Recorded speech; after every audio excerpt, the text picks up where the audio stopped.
बिहार के नजरिए से ओवैसी साहब का कोई बहुत बड़ा रोल नहीं है। वो हैदराबाद की राजनीति करते हैं। बिहार में बहुत काबिल लोग हैं जो यहाँ के लोगों की राजनीति कर सकते हैं। जब आते हैं तो बिहार को कुछ दें या न दें, बिहार की गरीब जनता का सैकड़ों करोड़ रुपया खर्च करके उनका मोदी जी का सभा होता है। नमस्कार, आप देख रहे हैं द एसटी न्यूज। मैं हूं आपके साथ स्नेहा। प्रशांत किशोर ने ओवैसी पर हमला बोलते हुए कहा है, बिहार में हैदराबाद से नेता इंपोर्ट करने की जरूरत नहीं है। इसके बाद नीतीश सरकार पर हमला बोलते हुए कहा कि बिहार में कोई राजतंत्र नहीं है, यहाँ जनता जिसको चाहेगी वही मालिक बनेगा। क्या कुछ कहते हैं प्रशांत किशोर, सुनिएगा जरा। भाई ओवैसी साहब जो हैं वो अपने तरह की राजनीति करते हैं। जहां चुनाव होता है अपना जाते हैं, टेंट तंबू लगाते हैं, चुनाव लड़ते हैं। बिहार के नज़रिए से ओवैसी साहब का कोई बहुत बड़ा रोल नहीं है। वो हैदराबाद की राजनीति करते हैं। बिहार में बहुत काबिल लोग हैं जो यहाँ के लोगों की राजनीति कर सकते हैं। हम लोग को हैदराबाद से नेता को इम्पोर्ट करने की जरूरत नहीं है। नीतीश कुमार जल्दी करवाने का निर्देश दिए हैं। अरे भैया, नीतीश कुमार का निर्देश मान कौन रहा है? नीतीश कुमार रोज निर्देश देते हैं और उसको कौन सुन रहा है? रोज अफसरशाही, जब नीतीश कुमार को हटा दीजिएगा अफसरशाही खत्म हो जाएगा।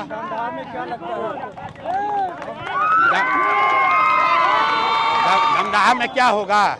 आप कैमरा लेकर अभी थे, हमने पूछा कि क्या होगा, लोगों ने क्या कहा? नीतीश कुमार को हटाया जाएगा।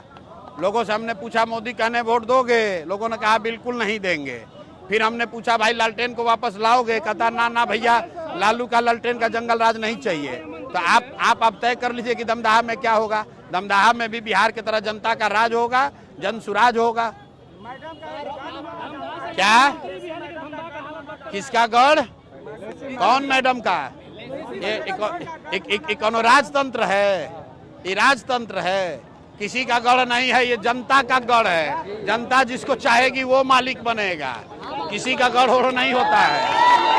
तो आपने सुना किस प्रकार प्रशांत किशोर जो हैं वो सीधा हमला ओवैसी और नीतीश सरकार पर कर रहे हैं। पीएम मोदी की 18 जुलाई को मोतिहारी में यात्रा को लेकर प्रशांत किशोर बोले, पीएम मोदी एक बार आए या 100 बार बिहार में आए, बिहार में इससे कोई फर्क पड़ने वाला नहीं है। प्रशांत किशोर ने भाजपा कांग्रेस 20 साल की रोजगार मेला पर कहा कि बिहार में इससे अभी तक कुछ नहीं हुआ है, ना होने वाला है। बिहार की जनता इन्हें नवंबर तक खुद बेरोजगार कर देगी।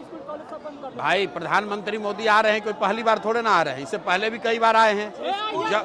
जब आते हैं तो बिहार को कुछ दें या न दें, बिहार की गरीब जनता का सैकड़ों करोड़ रुपया खर्च करके उनका मोदी जी का सभा होता है। और उस सभा में बिहार भर से लोगों को जुटाया जाता है। और जुटाने के बाद फिर वही बात, आज तक मोदी जी ने ये नहीं कहा कि भाई बिहार में चीनी मिल कब चालू होगा, बिहार में बच्चों के लिए पढ़ाई कब होगी। उन्होंने आज तक ये नहीं कहा कि बिहार से पलायन कब रुकेगा। तो मोदी जी चाहे एक बार आए या 10 बार आए, उससे कोई फर्क नहीं है। आपने सभा में लोगों का बात सुना। मैंने लोगों से पूछा कि भाई अगर वोट बिहार का है तो फैक्ट्री बिहार में लगना चाहिए कि गुजरात में? लोगों ने कहा बिहार में लगना चाहिए। लोगों से ये पूछा गया भाई 15 साल में मोदी जी ने फैक्ट्री कहाँ लगाया है? बिहार में लगाया है, गुजरात में? सारे समाज ने कहा गुजरात में लगाया है। फिर हमने पूछा भाई कि ये मंजूर है? लोगों ने कहा भाई मंजूर नहीं है। ये मंजूर नहीं है कि वोट आप बिहार में लीजिएगा और फैक्ट्री गुजरात में लगाइएगा। तो मोदी जी आकर कुछ भी कहें, लोग मानने को तैयार नहीं है। लोगों को अपने बच्चों के लिए रोजगार चाहिए, पलायन बंद होना चाहिए, यहाँ पढ़ाई होना चाहिए। बिहारी होने का गौरव वापस हासिल करना है तो बिहार में शिक्षा रोजगार के बगैर कोई दूसरा उपाय नहीं है। भाजपा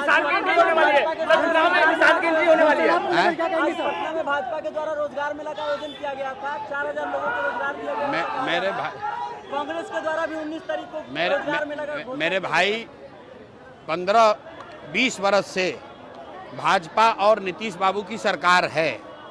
उसमें 3 वर्ष बीच में महागठबंधन था। 17 साल से भाजपा की सरकार है। केंद्र में 15 साल से इनकी सरकार है। 15 साल में कितने लोगों को रोजगार दिया है?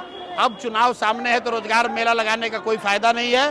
जनता ने मन बना लिया है, अब इस बार इनको बेरोजगार करने वाली है। जनता ने इस बार मन बना लिया है, नीतीश, भाजपा और लालू के पार्टी के लोगों का बेरोजगार होना तय है। नवंबर में ये सब लोग बेरोजगार हो जाएंगे। जनता का राज बनेगा, बिहार के बच्चों का राज बनेगा। बिहार में जनसुराज आने वाला है। नीतीश, मोदी, लालू यहाँ से और उनके दल के नेता बेरोजगार होने वाले हैं। तो आपने सुना किस प्रकार है जो प्रशांत किशोर सीधे तौर पर मोदी पर हमला बोल रहे हैं। फिलहाल की इस खबर में इतना ही। तमाम छोटे बड़े अपडेट के लिए बने रहें द ST न्यूज के साथ। धन्यवाद।